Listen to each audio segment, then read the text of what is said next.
Let's talk about the coronavirus. People are afraid of the virus, but there is a danger that's a lot bigger and a lot deadlier than the virus itself.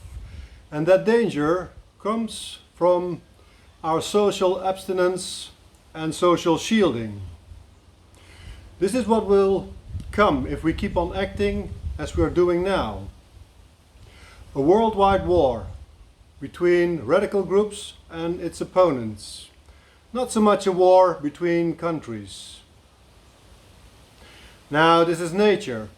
Nature cries for help for years already, for decades. And it tries to show us that there are too many people in the world.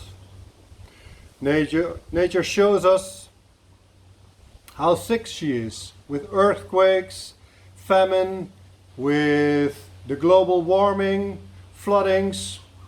So man looks at it and quickly turns away and continue what he's doing all this time and what he's doing best. And that is promoting the economy. Because if the economy goes down, then money goes down, and money is power. Now, if there are less people in the world, then this is a simple fact. Then also economies, they go less, they will diminish.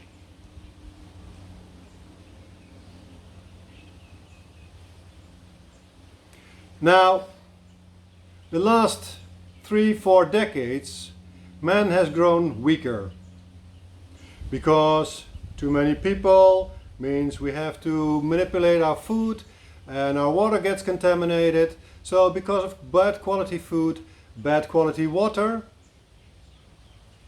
and bad quality air, of course, we weaken ourselves.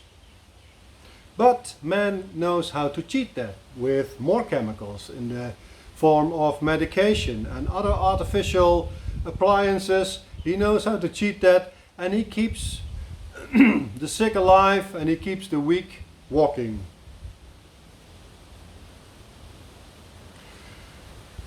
Now it's because of this weakness that nature finds a way to contaminate us with the coronavirus this time. And it's not even a very good and strong attempt, because the coronavirus is just a flu virus. Okay, it's a lot more contaminating and people die from it, but it's not the Black Death. And this is nature. I mean, nature kills the weak and the old.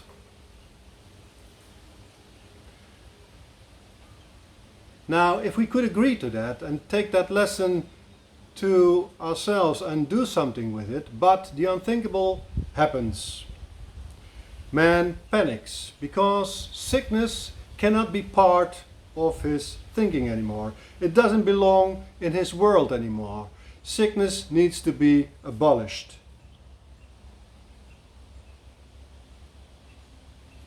So this panic is the real danger. Economies are being shut down, countries are closed. The US closes its border for foreigners. Trump declares the state of national emergency. Italy is already closed for a long time.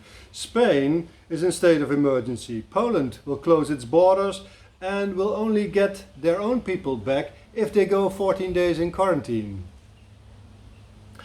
And on a smaller scale, universities, schools, museums, mosques, churches, workplaces are emptied and closed. Social gathering festivals are cancelled and people are advised to or forced to stay at home. And this is just after 2.5 months after the first outbreak. Now, I didn't worry much about the coronavirus, but now I'm starting to worry about the consequences. And you don't have to be a rocket scientist to imagine the consequences this can have, and that this can go terribly wrong. So let me tell you a little story that I came across this morning. Here in Thailand, where I am now, you have a city called Lopburi, and Lopburi has a population of monkeys. And the monkeys in Lopburi are plentiful. They roam the streets, they occupy everything. and if you have food in the back of your truck, then they will pick it out. So there are too many monkeys already in Lopburi. Now these monkeys, they had a very good economy going on. And you had two groups, the monkeys from the temple area and the monkeys from the street. Now, you think, what does this have to do with the coronavirus? Well, because of the coronavirus, the economy of the monkeys went down because tourists didn't show up anymore. That meant that the monkeys in the temple didn't get their food anymore. So, yesterday, they attacked with thousands the monkeys in the streets, and there was a real monkey fight going on. Now, this shows us what will happen if the economy goes down. And now I'm not a politician, and I'm not an economic expert, and I have no power whatsoever.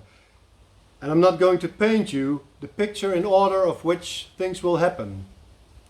But I know this: if we only stay men and not human, meaning keeping in contact with each other, this will go the same way as the monkeys in Lopburi. They had a good economy going on for themselves until they didn't anymore. So a war will start.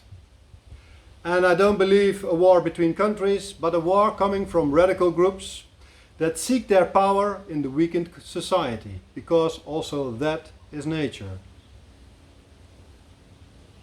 So, what will happen if we are shutting ourselves down from each other, if food, clean water, gasoline and later on weapons become the major assets in our life? We will lose a lot more lives than if we take the reality of the corona problem on together. Take on corona together without hiding, without stopping to live, but improve our lives by being there for each other. And yes, corona will take its toll. People will die, but we will be able to beat it sooner and we will stay human. From there we can look at the lesson nature is teaching us here and create a society with less people but a higher standard and retain our respect to nature. But maybe nature is counting on us to do what we doing now, and that is to exclude other people and to build up borders and to form groups. So in the end, we will start wiping out each other.